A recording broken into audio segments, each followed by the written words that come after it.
Hey guys, welcome to the Daily Word Bible Study, a plain and simple book by book, chapter by chapter, and verse by verse study through the entire Bible.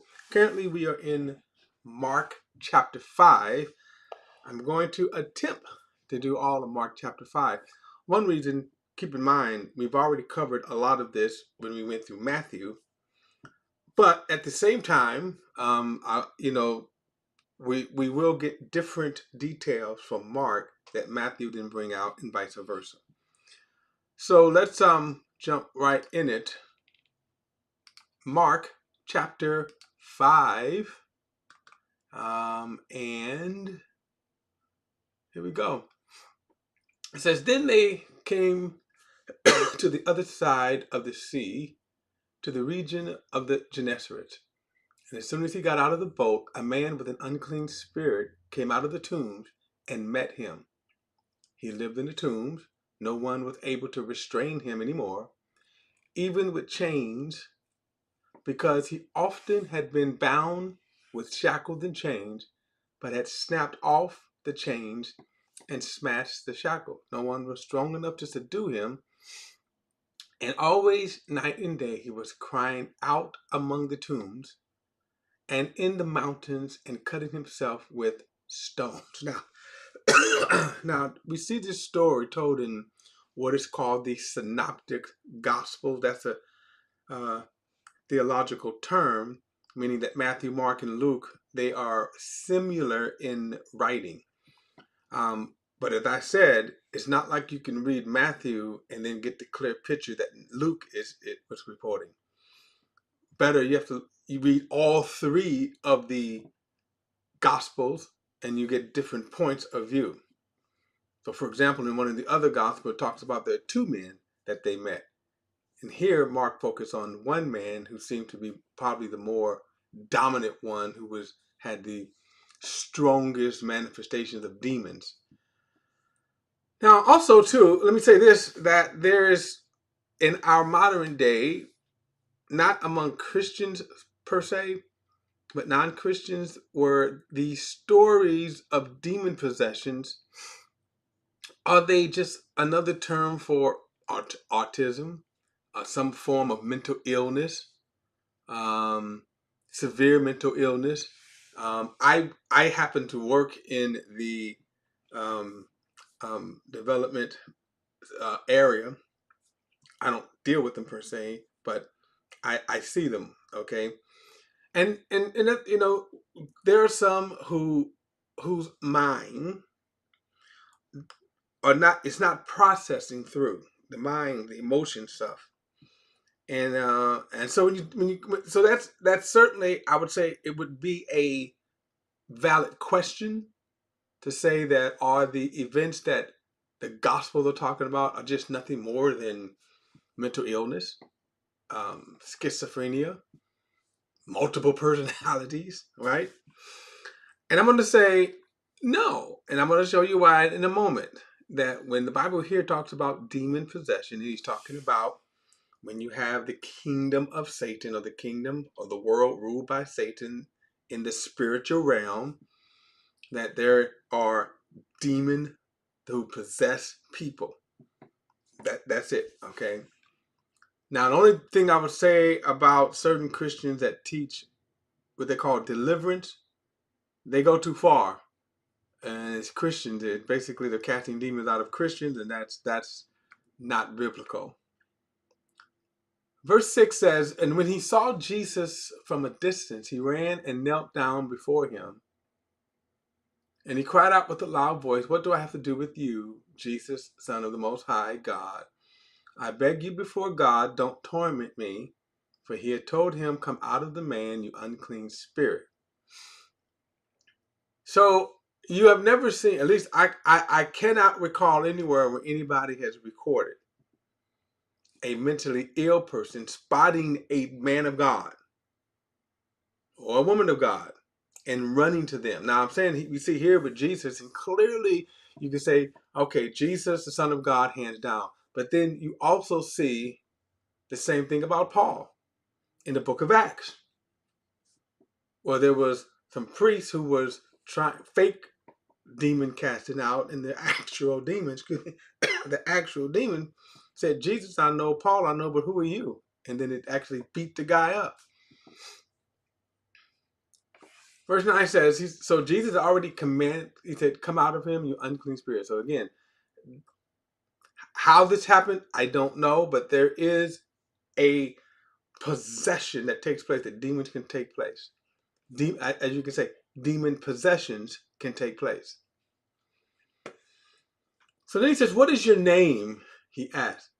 Now I have to kind of say with it, because it's funny, because you see a lot of people do this where they will, in these kind of deliverance shows, and I'm not a fan of them at all. I think they play church, and it's always funny to me that the people that supposedly are demon possessed, they're just normal people, because they straighten up by the end of the night, and they don't act out at work. They don't act out at the grocery store. Okay, so if you're truly demon possessed, demon possession is you're under the control of the demon, and it's not going to matter where you are. Okay. Now, he says, "My name is Legion." He answered him, "Because we are many." Now, the fact that he used the term legion, Jesus is also going to use the term legions as a number. It's a number, and I think a troop, a legion. I'm sorry, legion is about 6,000 troops. 6,000, right? And in the Garden of Eden, Jesus rebukes Peter by saying, I can call 12 legions of angels. So this kind of suggests that there were about 6,000 demons in this person. How that happened, don't know. But it also kind of answers the question why he was so strong. Then he says he kept begging him not to send him out of the region. I don't know why they were kind of particular to this region. I don't get that again. Now, a large herd of pigs were feeding on the hillside. The demons begged him, send us to the pigs so that we may enter them. And he gave them permission. Then the unclean spirits came out and entered the pigs. And the herd of pigs, about 2,000, rushed down the steep bank into the sea and drowned there. Now, this is kind of amazing. Now, let me just kind of piggyback. So, you have, if this was just a mental illness, how then could the mental illness transfer to the 2,000 pigs? Okay, so that's why I'm saying, when it comes to the biblical definition of demon possession, these are actual demons, actual disembodied spirits who take control, they seize control of a person. It's not a mental illness, it's not epilepsy, because you don't see no kind of transference here, right? As this happened. Now, the 2,000 pigs, some people ask, well, why did Jesus give permission for the 2,000 pigs? And they're different. They're different. I heard different answers. One particularly, that these pigs here, why were they herding pigs in Israel? So that was a big no-no, some people were saying. Let me just say that the Bible doesn't give the answer. Jesus said go, and they went. Now, verse 14 says, the men who tended them ran off and reported it to the town and the countryside. And the people went to see what had happened, and they came to Jesus and saw the man who had been demon-possessed by the legion, sitting there dressed and in his right mind. And they were afraid. So even if you wanted to kind of debate that demon possession is nothing more than mental illness, think about this. Jesus cured this man of his. If you want to go that way, that he cured the man of his mental illness, his mental disease. Either way, the story is a win-win. But I think it's crystal clear the man was demon possessed. So then he says they were afraid. And the eyewitness described to them what had happened to the demon-possessed man and told about the pigs. and they began to beg him to leave their region. I'm always amazing why people were afraid. Some people may be afraid because they thought Jesus would visit their sins. Who knows? And notice Jesus he doesn't argue with them. He just leaves. But it is amazing how people were afraid. When in reality, you could say God is visiting you, right? This should be taken as God visiting you, but in reality, they were afraid and said, just leave us. Now, in Luke's rendering, when Jesus, when he kind of meets Jesus, and they go on this fishing trip, and when they saw the great catch of fish, Peter was overcome with fear and said, "Depart from me, Lord, I'm a sinful man." You know, sometimes you hear these stories, I'm going to say fake stories, where people always claim that Jesus came. And again, there are usually telltale signs that lets you know that they haven't seen no Jesus. The very first thing that happens is notice people are afraid. If Jesus was to appear to you right now, you would be overcome with fear. And you see these stories where, Jesus showed up and he patted me on the back and we played touch football and we played pool and, all this kind of stuff. Or Jesus showed up and we jumped in the pool. Nowadays, Jesus showed up and man, he was on the dance floor twerking. And you know that, okay, these are just made up stories. But anyway, verse 18, as he was getting into the boat, the man who had been demon possessed kept begging him to be with him. But he would not let him. Instead, he told him, go back home to your own people and report to them how much the Lord has done for you and how he hath had mercy on you. What a story. Now, in some respect, is it a sad story? Because this man, put it like this, he would have been a better disciple than Judas, right? And you see God's providence here. God said, no, it's not in your card, no matter how much you want. And I'll say this, sometimes you may want something, and it could even be a good thing. In this case, he wanted to be with Jesus. He wanted, to travel with Jesus, to serve Jesus. That was a good thing. And Jesus said, no, you can't. Right? But Jesus, what about Judas? Right? What about Judas here? Right? And again, God in his sovereignty, you have to kind of look at, well, what does God has for him? Well, what does God have for this man? But he would have been a great disciple. But notice what Jesus says, go back home to your own people and report to them how much the Lord has done for you and how he has had mercy.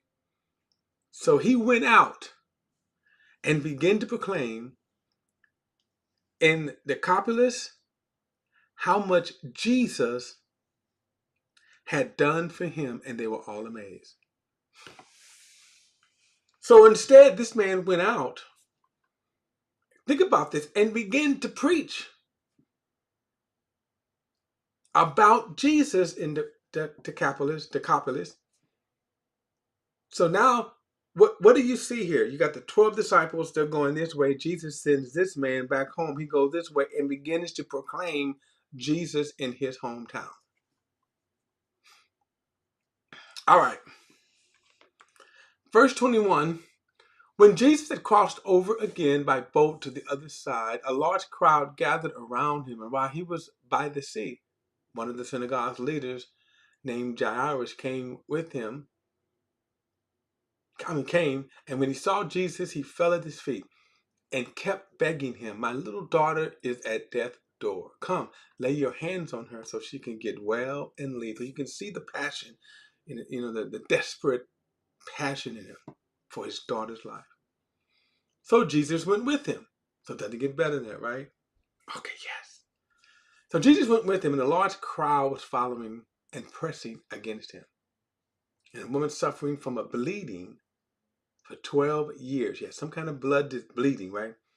And had endured much under many doctors. Now, when you see the term doctors in the New Testament here, they didn't do surgeries and all that kind of stuff. A lot of times they were probably more skilled with, um, we would call it holistic medicine, herbs, plants, things like that. So he said so she had spent everything she had and was not helped off. So even there, you see the ripoff of Medicaid, the medical practice back then, right? So she spent all she had on these doctors. They would give her these herbs or these plants or whatever, and it still never did heal. And on the contrary, she became worse. Having heard about Jesus, she came behind him in the crowd and touched his robe, for she said, "If I can just touch his robe, I'll be made well." Instantly, her flow of blood ceased, and she sensed in her body that she was cured of her affliction. Now, this is interesting here. You're going to see something that's going to unfold. The bleeding here. I'm going to say we probably can assume she was bleeding, from her female areas. Okay. Now, and by the way, that was a big no-no then for her to even be out in the crowds like that. At once, Jesus realized in himself that power had gone from him. He turned around in the crowd and said, "Who touched my clothes?" Now, I want to be comical right here. I can imagine JR was like, "Ooh, Jesus, we got to hurry up here, Jesus." And he stops, which also means this is a test of faith. See, in other words, Jesus healing, Jesus power is not limited to time or space. And this is something Jairus is experiencing right now, because remember, he starts off with that, man, if I can get to Jesus, if I can get him to come, and time is of the essence. I need to get to Jesus. Time is of the essence. You see that in John 11 with Lazarus. They were Jesus. Time is of the essence. You have to get there, and Jesus stayed a few more days. So you can imagine he's probably sitting here like checking his watch, like, ooh, come on. So then he said, who touched my robe? His disciples said to him, you see the crowds pressing against you. In other words, literally everybody, Jesus, is touching you. And you say, who touched me? So he was looking around to see who had done this. And then the woman, knowing what had happened to her, came with fear and trembling down before him and told him the whole truth. Now, why? Because she could be in trouble under the law. Okay, you had to isolate yourself until you was healed, and then you had to show yourself to the priest. So he said,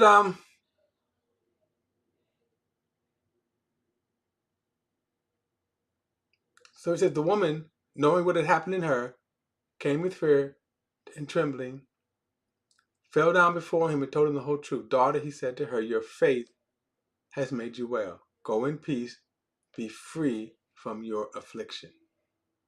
You can imagine Jair was saying, okay, great, Jesus, come on, let's go. Then said, but when while Jesus was still speaking, people from the synagogue's leader's house, people came from the synagogue's leader's house and said, your daughter is dead. Why bother the teacher anymore? And you can imagine Jairus' heart just sank, right? We're too late. He probably could have been tempted. I'm ad-libbing right here because the Bible doesn't get us into his head. But we can just imagine Jesus being like, okay, while we're happy for you, my daughter now is dead because we held up. Of course, the reality would have been that's not true, because Jesus is not limited to time and space. But when Jesus overheard what was said, he told the synagogue leader, don't be afraid, only believe. He did not let anyone accompany him except Peter, James, and John, James' brother. And they came to the leader's house and saw the commotion, the people weeping and wailing loudly. He went in and said to them, why are you making a commotion and weeping? The child is not dead, but asleep. And then they started laughing at him. But he put them all outside. It's kind of interesting. They were weeping. You had these great people mourning and weeping and howling. And Jesus said, oh, why y'all crying? She's asleep. And then they turned that and they started just laughing at him. So they started laughing at him, and he put them all outside, and he took the child's father and mother and those who were with them and entered the place where the child was. They looked at the child. He took the child by the hand and said to her, Tala, Talalita Kuman, okay? And this is, by the way, it's an Aram expression. I just looked it up here by the notes. Anyway, he said, which is translated, little girl, I say to you, get up. My point is, he wasn't speaking in tongue. Believe it or not, I heard a preacher say that once. Immediately, the girl got up and he began to walk as she was 12 years old. At this, they were utterly astounded. And then he gave them strict orders that no one should know about this. And he said that they should give her something to eat. I guess being dead could take your hunger away, right? Who knows? And of course, it's always amazing that, when Jesus would say, well, no one should know about that. Then he gave orders, strict orders that no one should know about that. The problem is that everybody's going to know about it. So again, when he said that, I guess the real thing is, what exactly did he mean? And the reality is that um, uh, he wasn't particularly telling people to be quiet because, again, everybody knew the girl was dead. So now if you know the girl is dead, and then next thing you know, she's walking around, and everybody knows this. In other words, everybody knows this. He's not telling her to keep her hidden in the bedroom someplace. So a lot of times, you could say, we can look at other examples when people would begin to just start broadcasting that the crowds would overwhelm where he at, and then he couldn't stay there. That's just one way of looking at it. But actually, a kind of wonderful story.